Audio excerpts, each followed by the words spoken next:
Oh, hey everybody! It is not even lunchtime when I'm shooting this video, and feminism has already treated me like a queen. Thanks to feminism, I woke up without a kid. So you woke up without a kid, and somehow this has to be an achievement given to you by feminism. Now, I won't lie that there are plenty of feminists who are pro-choice, but not all feminists are pro-choice. And even if you were pro-choice, are you saying feminism gave you the chance not to have a kid because of abortion? Or did feminism help you not get a kid because men don't really care about you? I don't understand this. Can you explain? I went jogging for a very long distance, not to brag, and no one slammed me up against the wall and said, "What are you doing? Your uterus is gonna explode if you keep moving like that!" So feminism gave you the right to jog? Really? Because in all fairness, women competing in sports isn't new. On average, they're not as powerful or as muscular as men. Their performances are on average not as strong as the average man, but they have been part of sports for a very long time. Just not all sports, but running definitely is one of them. I was able to buy my morning coffee with my very own credit card in my very own name, which I wasn't legally allowed to do until 1964. Okay, let's talk about money a bit. I mean, why not? You were able to buy your own cup of coffee with a credit card. Okay, well, I'm not going to celebrate that too much now because I'm just scrolling down a lot of information about female money thingy, and I'm going to stop at where am I? Well, in all these situations, men and women had certain pros and cons, but don't get me wrong, most men, just like most women, were poor. But here we go. 1981, France grants its women the right to own bank accounts. 5 years later, the right is extended to married women who are allowed to open accounts without their husband's permission. The US does not follow suit until the 1960s, and the UK in 1975. So, okay, if that's what you meant, you couldn't have your own bank account by law. Well, actually, it's not that you couldn't have it by law, it's that the law um, forced banks to accept it. I mean, you could have it before that because, well, let me go a little bit further. Well, that's not really before it. This is after it, but before it, it would have been possible. I'm sure of it. But 1919, First Woman Bank of Tennessee opens to cater to women customers only. While the bank employees and directors were women, its shareholders were male. This is a little bit after after 1881, but well before 1960. So as a woman in America, you could have had your own money on your own bank account well before 1960. So it couldn't have been that then because it already existed. So what else do we have? Well, there's the suffragettes and blah blah blah blah. First female uh, governor in Wyoming. Well done, Wyoming. Affirmative action benefits expand to cover women because till then it was only the majorities, and therefore women are now a majority, I guess. I don't know. And we go on, 1972, first female in the Fortune 500. So there's plenty of money at women. I mean, it's not that only men have money. Well, only men have women money. Fuck that! I keep making the same mistake. Oh, I must be getting tired. But then there is this, the Equal Credit Opportunity Act, which passes in the U.S. in 1974. Until then, banks required single, widowed, or divorced women to bring a man along to co-sign any credit application, regardless of their income. This is about credit. This is not about money. I mean, you could have your money at the bank, but the bank wouldn't give you a credit card, I guess. And okay, it's stupid to say we're not going to give it to women, but we are going to give it to men. If you have the money for it, then why the hell shouldn't you get a credit card? But apparently, till 1974, it was allowed for banks to say, you know what, you have money, but we're not going to give you a credit card. I'm curious how many banks did that, but since 1974, they're not allowed to do that. So it's not since 1960 you're able to get your coffee with your credit card. It's since 1974. But since 1919 you could have your own bank account and you could have your own money, and in all fairness, well before that you could too, because you could go to any bank. It's just that in 1919 the first full female bank was started.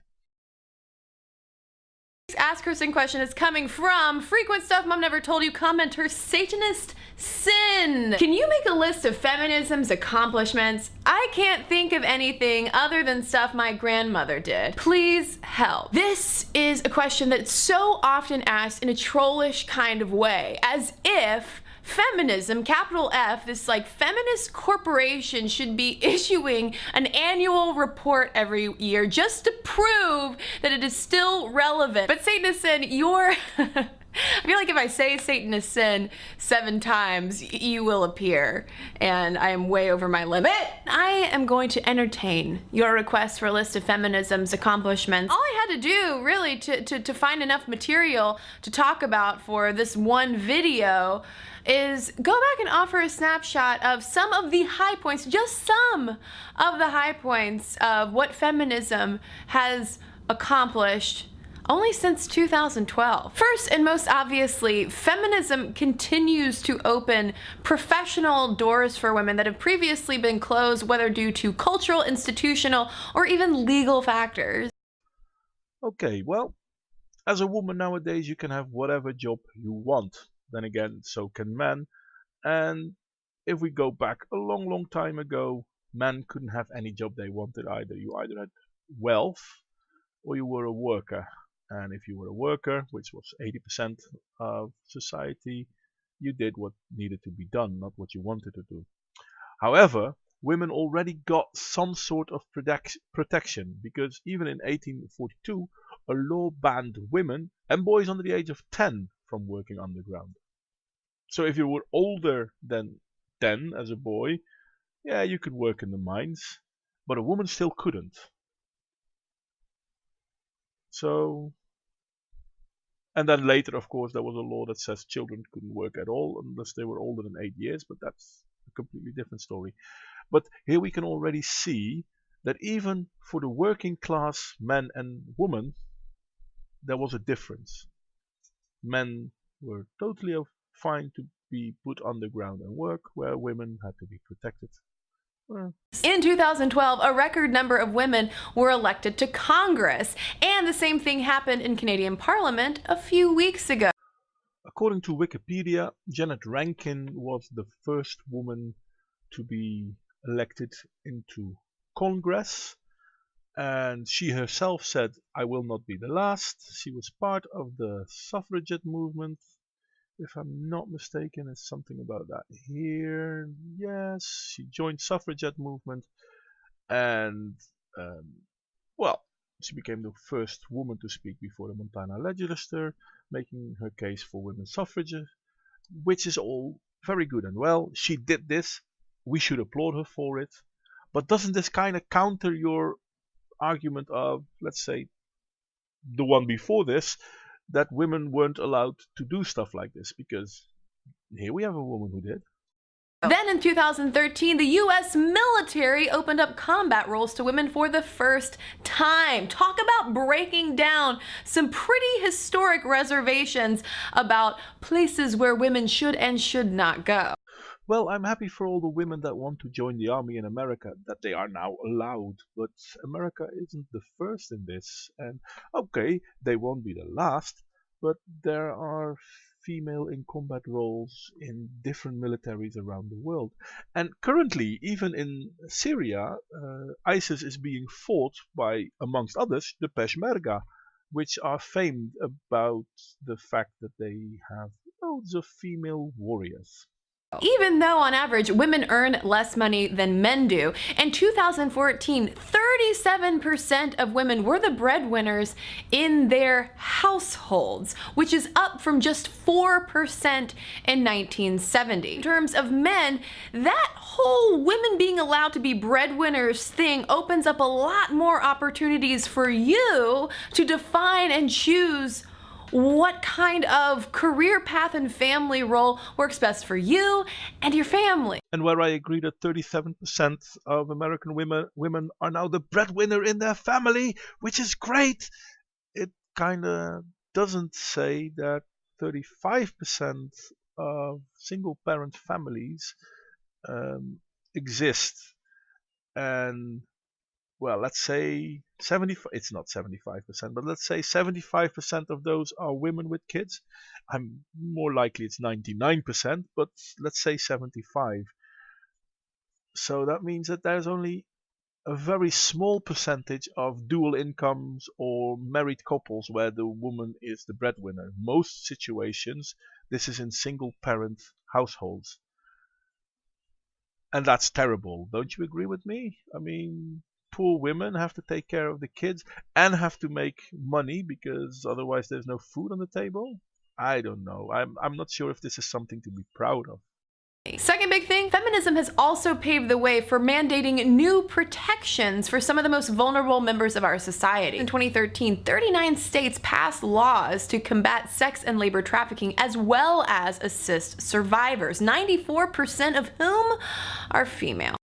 Where I totally agree that sex trafficking is a problem, and I really wish we could do more about it, I kind of disagree with your number that 94% of its victims are women. And you didn't just say sex trafficking, you also said labor trafficking. I know that slavery is officially banned and it shouldn't happen, but especially in the US, there are not only women forced to work, there are also men forced to work. And 94, you know what? Can you show me where you found 94% of the victims are women? Because I can show you different things, but this time I'm like, you know what? Why am I disproving it? Why aren't you proving it? Feminism accomplishment number 3, raising awareness and accountability and also passing new laws regarding sexual access to each other's bodies. In 2014, the White House established its task force to protect students from sexual assault, and California became the very first state to pass a law codifying what affirmative sexual consent means. First off, every person that gets raped has a legitimate cross to bear, and people should pay attention to them and help them out. That being said, the 1 in 5 or the 1 in 6 number of campus rape has been debunked so very often. I'm not even going to do that now. I am going to point towards something else, and I'm slowly scrolling through this. I hope people can read it, and if they can't, well, feel free to stop it or look it up yourself.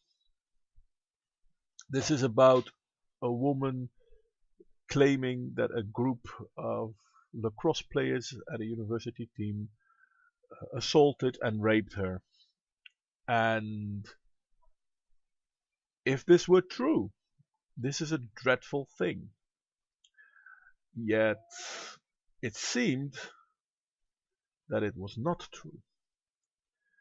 It seemed that none of this actually happened. And I'm not saying this because I like it to not be true, because in all fairness, if it were true, then I would say these guys are dreadful and they need to go to jail. But it didn't. And still, these lacrosse players got harassed by people because they felt they assaulted her. And these guys were convicted by the court of public, not by the real court, because the judges and the police researching that found nothing. But at the same time, these people were already thrown under the bus by, well, their fellow students, so to speak. and which is, well, overly bad, because this is yet another example. This last bit didn't matter much. This is yet another example of how we claim rape, we talk about rape, but there is no rape. But just talking about rape means that it's okay to destroy the reputation of these men. The worst part is that the woman that claimed she got raped, a few years later, was indicted herself as a suspect in a murder case. Completely loose of this. So seriously, if someone gets raped, terrible thing, police should handle it, people should step forward, but let's not pretend that it's only women that get raped, and let's not pretend it happens as often as it does, because in all fairness, there are too many stories out there of people crying rape when they weren't. In 2014, the U.S. Justice Department launched a pilot program to allow Native American reservations to try non-Native Americans for crimes of domestic violence and assault for the very first time. And feminism's recent accomplishments aren't just about improving the lives of women, it's also about redefining what's acceptable for men as well. In 2014, a former CNN reporter named Josh Levs won an EEOC case brought against Time Warner regarding his paltry paternity leave. That media giant changed its parental leave policy, granting 6 weeks paid leave to all new parents, not just new moms. Well, I think that men getting equal home time with their kids is a great thing, and if feminism is a part of that, then, well, okay, thank you feminism for that one.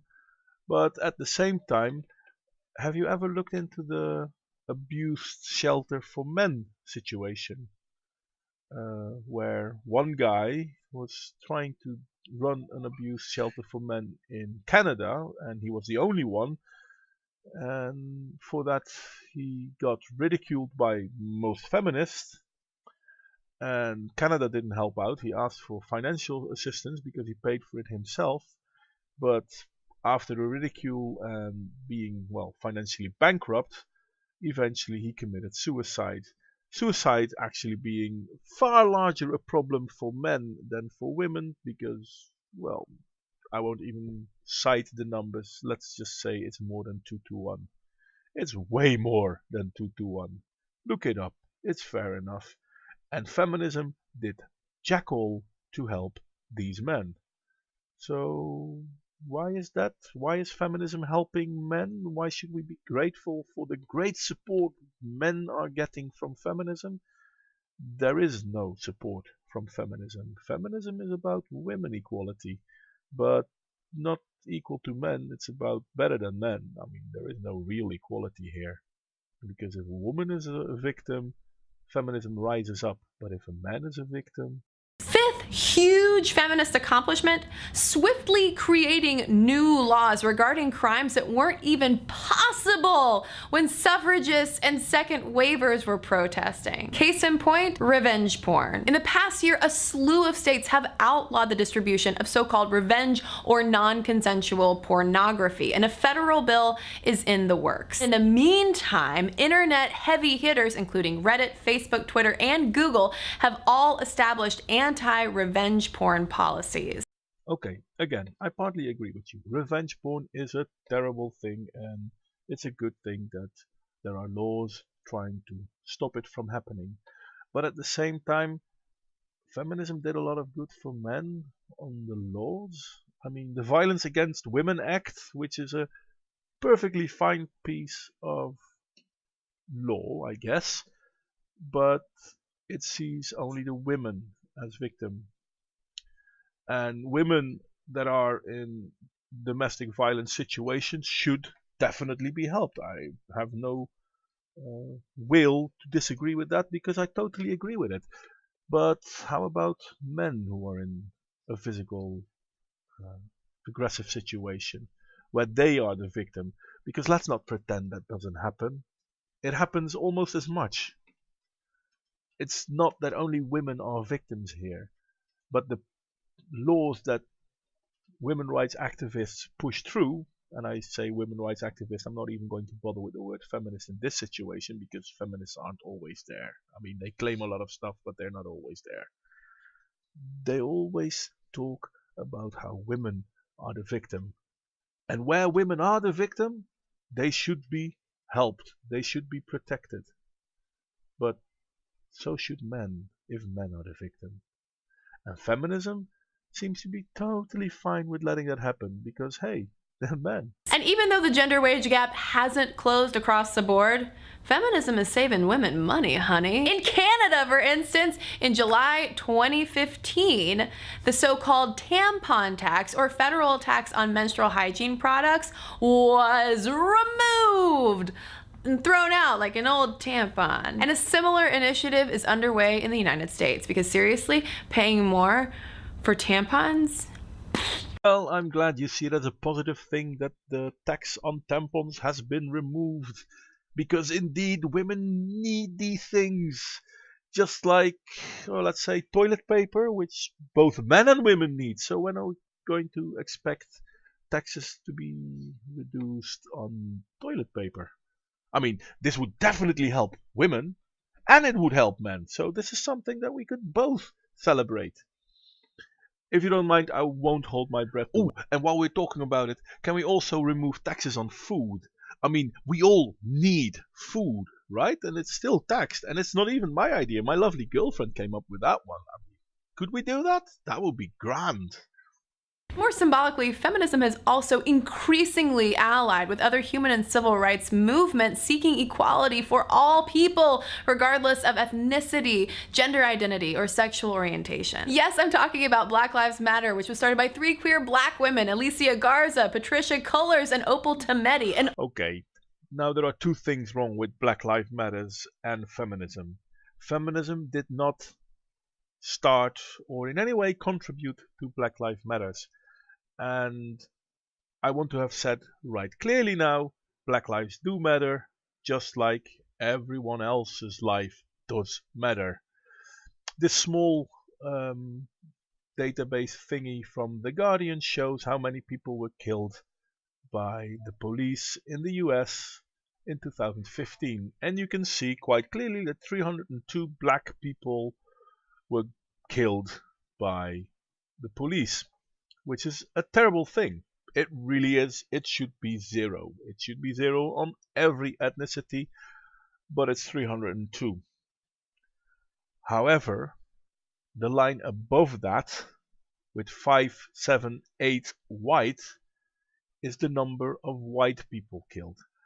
578 is still more than 302, or at least in my calculus class it used to be.